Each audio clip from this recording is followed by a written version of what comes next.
Hi, yoga friends. Michael Miracles here of michaelmiracles.com. Has yoga had an impact on your life? Are you looking to expand on that connection and maybe even share it with others? Or maybe you just really love what yoga's been doing for you and you want to go deeper. I've taught yoga full-time for over 8 years. I'm in ERYT 500 with the Yoga Alliance, and I've taught over 1,000 classes. I've taken part in 10 trainings, tested all these methods, and figured out what works and what doesn't. All of this has culminated in Unity Vinyasa teacher training. Take control of your yoga practice today and start changing lives. Go to michaelmiracles.com/teacher training for more information.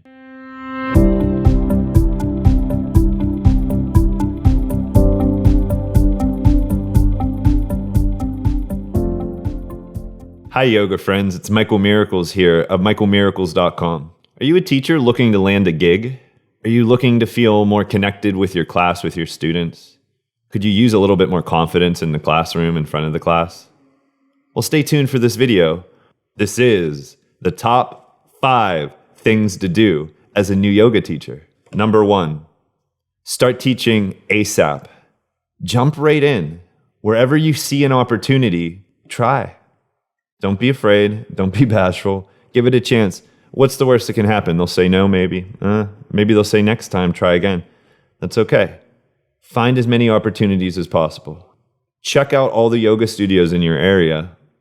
Go around, practice at them. Make sure it's the right vibe. Make sure that you'd be a good fit there.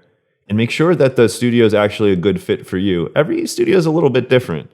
If it is a good fit, take the studio owner's class. Oftentimes, the studio owner will be a teacher. It's not too hard from most yoga studios' website who that is. Check it out, take their class, and after one of their classes, probably not the first one, at least the second or third, strike up a conversation and introduce yourself and let that studio owner know that you're a new yoga teacher and you're looking to teach more. Chances are, if not immediately, then soon, the studio owner will be looking for some new teachers, even if it's on a subbing basis at first. There's a huge turnover in this industry because most of us yoga teachers are actually independent contractors. So that doesn't tend for a lot of people to stick around for a very long time, especially at newer studios. And at least in my city, Pittsburgh, there's new yoga studios popping up all the time. So look for some other places to teach.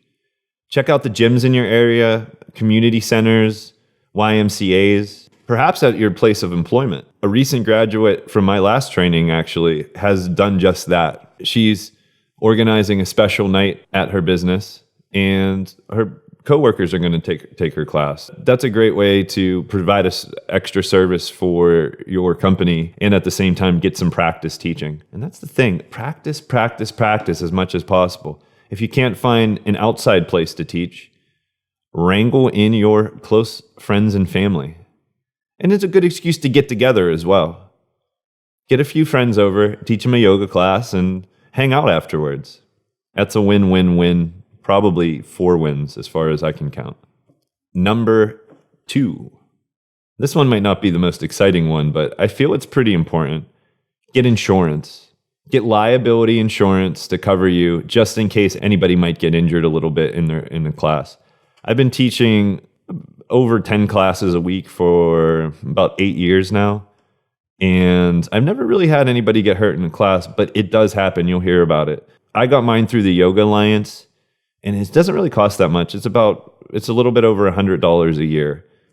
The third thing to do as a new yoga teacher is to keep practicing. Get to your mat. Take as many classes as you can from a different variety of teachers. Definitely find out who are the most popular and the most recommended teachers near you. Take their classes, but also take other new teachers' classes too.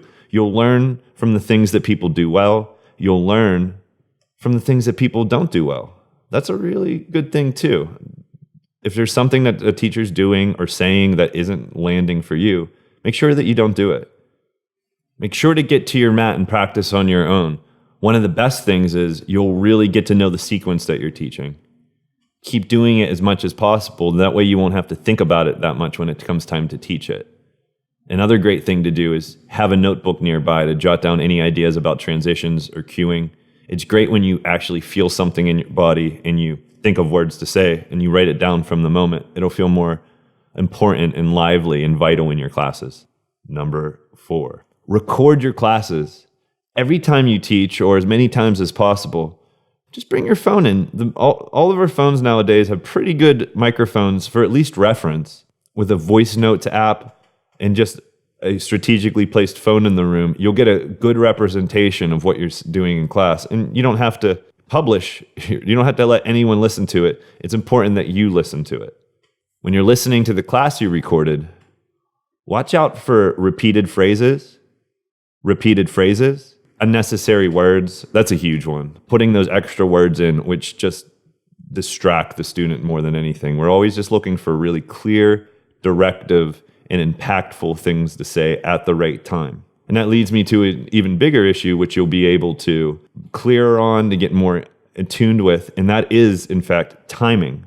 Not to be underestimated whatsoever. Timing's huge in your teaching, especially if you're teaching a vinyasa class, but not exclusively. You're creating a rhythm with the breathing, with the movement, that students will then have more trust in you and will have more of a meditative experience. If you're really moving the class in an even pace, in a pace that's accessible for the majority of the class to stick to, it becomes this group movement. It's like a synchronized movement. At its best, that's what vinyasa can do. And then the next step beyond that, go back to your mat with your recorded class and practice along to your recorded class that you taught earlier. All of the things I just mentioned earlier, you'll be like, oh, okay. Even when I was listening to that, the timing sounded okay. But when I went to try to go, for an example, maybe a reverse warrior all the way down to a low push-up, I rushed that. Another place that you might hear a lot of teachers rushing is going from a downward facing dog to the front of the mat. Make sure you're giving your students enough time to get full breaths in and full breaths out. Try not to take too much time so that your students don't feel confused and lost, wondering where you're at or what you're saying, or wondering what they're supposed to do. A huge advantage, almost a superpower we have as teachers, is actually found within the timing and the clear communication, which pose, how to do it, and how to breathe while you're doing it. Number 5, last but not least, write, read, and study. Journal on a regular basis. If you enjoy journaling or just getting your thoughts out, a good time to do that is when you first wake up or soon after in the morning. Even if it doesn't have to do with yoga, even if it has to do something more with what you're feeling, what you're experiencing, some thoughts, maybe even something that came to you in a dream, get that down, look at it later, and pick out anything that might be useful and inspirational to you in your teaching. What's really helped me beyond journaling is about 2 years ago, I tried to build an Instagram account. And I committed to posting 3 times a week, and not to just say anything or grab a random quote, but the majority of the time I'm coming up with original content that has to do with yoga, that has to do with spirituality, and the crossover of both. Now, writing like this on a regular basis helps inform my classes. There's often been times that I was halfway through the sequence and it felt like there'd be a great moment to put something across. And I just thought about what I posted on Instagram that day, and it inspired what I said. The writing will inspire your teaching, and your teaching will in turn inspire more writing. Speaking of Instagram, if you want to find me on Instagram, it's Michael Miracles Yoga.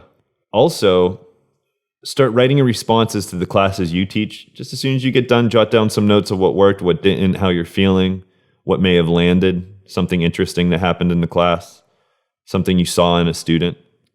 And read. Read the classic yoga books, especially the Yoga Sutras. I also like Iyengar's Light on Yoga, especially the introduction. Well, the other book, if you haven't had a chance to read it, is The 5 Tibetan Rites, The Ancient Secret of the Fountain of Youth. That's an interesting one. Beyond just specific yoga books, modern day spirituality books can really be useful to your teaching, to your yoga practice, and to things that are going on in your life as well. They have been for me. I was introduced to a lot of amazing books through the best teacher training I took back in the day.